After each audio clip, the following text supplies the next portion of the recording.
Good evening po, Sir Jeremy. I am Archie Pagtalunan from BSIT2C. And for my final requirement in this course, I will demonstrate the simulation and demonstration of LAN creation with subnetting po. The purpose of this simulation po is to show you how subnetting is applied in a local area network and how proper IP address allows devices to communicate efficiently. So here in my Cisco po is nag-create na po ako agad ng PC and kinunik ko na po agad sa copper straight through para po mabilis ko na lang po siya um, ma-explain kasi po masyado pong madami kung iisa-isahin ko pa po. Then yan. So, syempre, bago po tayo mag-create ng network po, i-explain ko muna po yung subnetting na gagamitin for simulation. So, ang given network po natin is 192.168.10.0/24. This means po is ang ating default subnet mask is 255.255.0. Yun po. So, ayan po, as you can see po dyan sa screen, is parang naka-divide po siya sa 2 devices per subnet. So, here po is ang ating subnet 1 and here po is ang ating subnet 2. To create po ng 2 subnets po, I will borrow 1 bit from the host portion po. Yung pagbaborrow po ng 1 bit, kino-convert po to is to prefix from /24 to /25. And ang ating magiging subnet mask ay magiging 255.255.255.128. So, ang ating first subnet ay may network address na 192.168.10.0/25. And yung usable host range po niya is 192.168.10.1 to 192.168.10.126. And ang ating broadcast address po is 192.168.10.127. And yung sa second subnet naman po, which is ito, ang address po niyan is 192.168.10./25 ay .10.128/25. And yung usable range naman po niya is 192.168.10.129 to 192.168.10.254. And yung broadcast address niya naman po is 192.168.10.255. So, in summary po, is each subnet po is my 126 usable host, which is more than enough na po for the LAN setup. So, ang ating network simulation po, ito na po ang step natin. Step 1 po is mag-add po tayo ng device. So, yan po. Nakapag-add na po ako ng device na mayroon pong isang switch, isang router, and mayroon 6 PCs. And ang next step naman po natin is i-connect na po natin yung device sa copper straight through. So, ayan po, ginamit ko po yung copper straight through po na yan para i-connect po yung device po sa PC to switch and switch to router. So, gagawin po natin sa subnet 1 is i-assign ko po ang PC1, 2, 3. Ang IP address po niya is, wait lang po. Ito po sa po, pupunta po tayo sa IP config. Then, yun. So, ang IP po niya ng PC0 is 192.168.10.10. And ang ating pong subnet mask is 255.255.128. Yun po. And then, ating default gateway is 192.168.10.0. 10.1. So, ayan po. So, ulitin lang din po natin yan sa PC2, 3, and ayan po. So, yan na po. Naset na po natin sa PC3. 1 po. IP config. Ayan po. So, ayan po. 2.5.10. 2.5.128. And ang ating po default gateway is 192.168.10.1.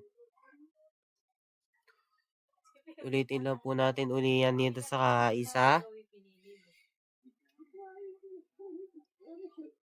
11. Then sa PC to din po. So 192.168.10.12. Yan po yung PC2. And ating subnet mask po is 255.255.128. Ganun lang din po yung kanina.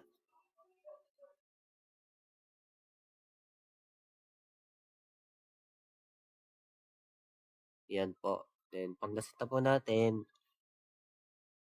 ang subnet 2 naman po yung ating ang isi-set up. So sa subnet 2 po isa dito sa PC3. Punta lang po ulit tayo sa IP config. Then yan. So ang IP address po niya is 192.168.10.130. And ang ating subnet mask is 128. Ang ating default gateway is 192.168.10.129. So yan po. Then the rest is ganun din po yung gagawin katulad lang po sa kanina. 192.168.10.131. Default is 128. Then ang ating default gateway is 192.168.10.129. Ganun lang din po sa isa. Sa last one. Desktop IP 192.168.10.132 and 255.128. 192.168.10.129. And yan po. And kapag natapos na po yan, ang step 4 naman po is yung ating router. Dito po is importante po talaga itong na-setup. Then, yan. Ngayon po is yung router naman po mag-act na gateway for each subnet po. So, punta lang po tayo sa router. Then, CLI. Yan. Then, itatype lang po natin yung enable.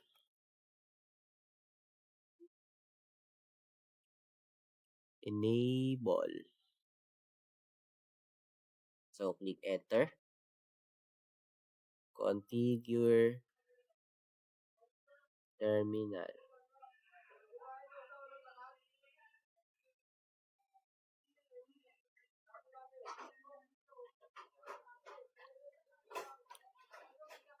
Router config. And then, ayan po.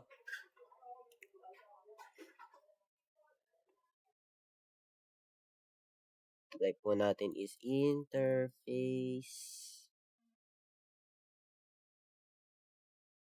gigabyte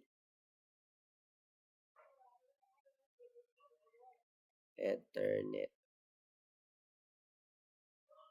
0-1.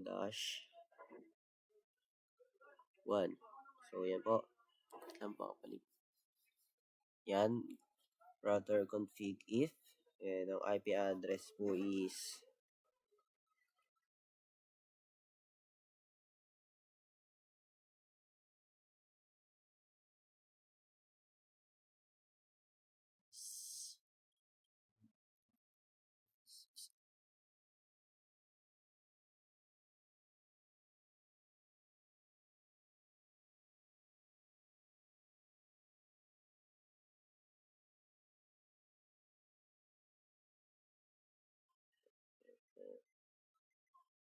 mouse shutdown.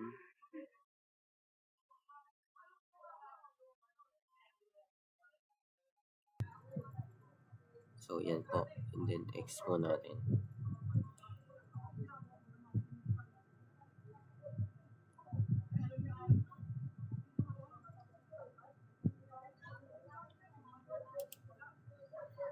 Then, yan po. Na-end na po natin. And yung step 5 po is configure po yung PC. So, next po, I will configure po yung IP settings po ng bawat PC. So, click po natin yung PC. Then, desktop. Then, IP config. So, ayan po. In-input ko po yung IP address, subnet NAS, and default base po sa naka-assign po na subnet. So, ang gagawin naman po natin yan is ite-testing po natin. So, X po natin yan. So, command prompt. Kaya po may nag-inano po ako dyan. So, yan po. Nasa command prompt na po tayo. Ipiping po natin yan. In 192.168.10.11. So, yan po. 11. So, ayan po. Okay po yung yung ping. So, tama naman po. Then, ping uli po tayo ng 192.10.130.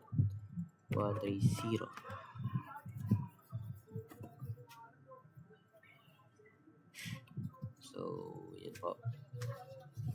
Oh, nag-request timeout po.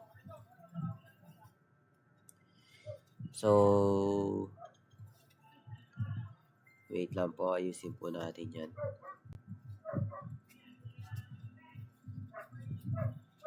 Ayan po. Nag-request timeout po siya. So, ayan po. Nag-request timeout po siya since yung isa po nating gigabit is hindi pa po siya configure. So, ang gagawin po natin ngayon is punta po ulit tayo sa router. Then CLI yan po, sa CLI. Then mag-enable po ulit natin yan.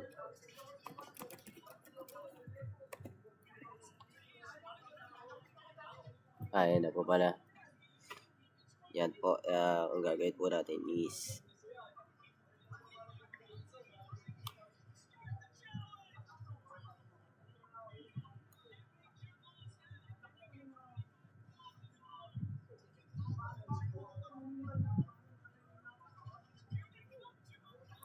yan po, configure po tayo terminal.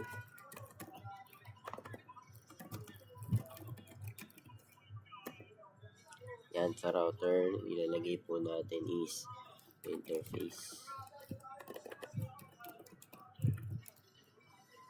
Gigabit.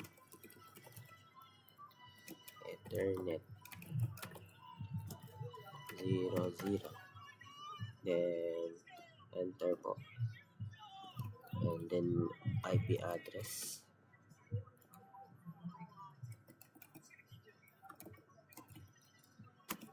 Is 192.168.10.1. Tama po. Wait lang po. Check ko lang po. So, dito is ang ating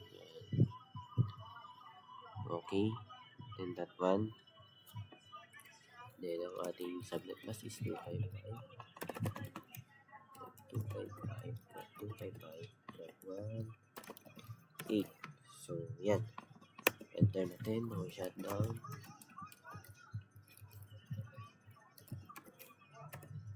And then exit. Then end.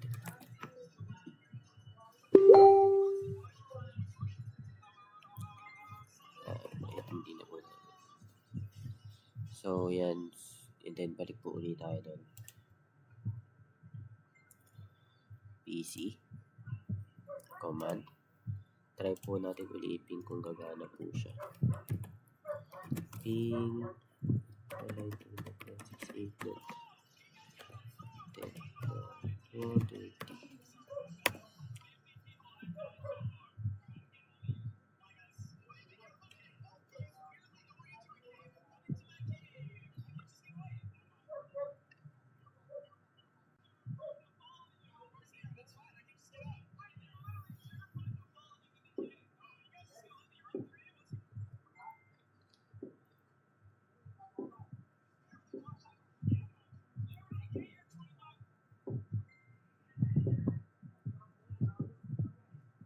So, yan po. Ayaw po ulit gumana.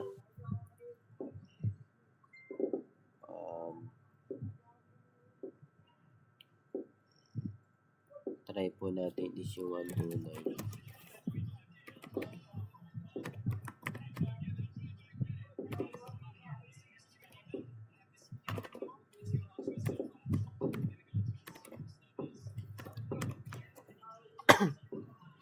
Unreachable din po siya. Oh, so ang kailangan po pala dito is ipiping lang po natin yung 10. So, dito rin po iping natin kung tama. Yun lang po pala yun. Nakalimutan ko po. Sorry.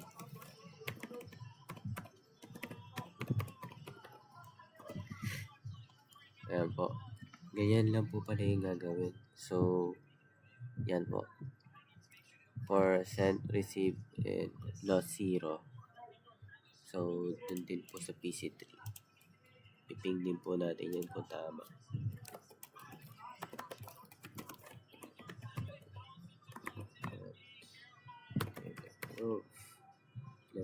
So, yun po. And once na naping na po yan, is okay na po siya.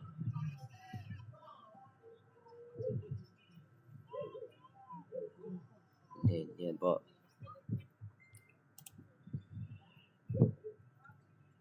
Try din po natin dito na mag-ping.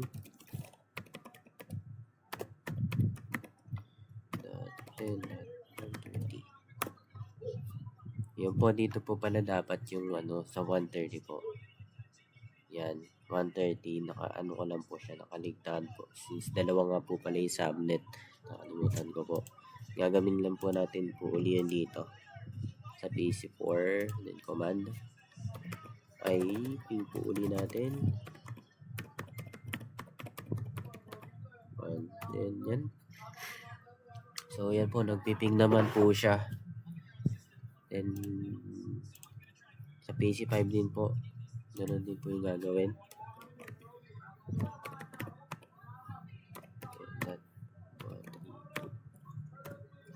Ay, 132. Ping po pala. Mali. Kailangan ng ping. 68. So, yan po. Yan po ang last po natin na gagawin. So, gumagana naman po siya. Working naman po lahat. Ang medyo nagkakaroon lang po ng konting problem since hindi naman po natin masyadong kabisado. Hindi ko po masyadong kabisado kasi. So, yan lang po, sir. So, yan po, na-demonstrate ko naman po yung creation po ng local area network po with subnetting. This simulation shows the importance of proper subnetting on organizing networks, reducing congestion, and improving communication efficiency. So, proper network configuration ensures reliable and secure data transmission between devices. Yun lang po, sir, and thank you. Again po, I am Archie Pagtalunan from BSIT 2C, and thank you po.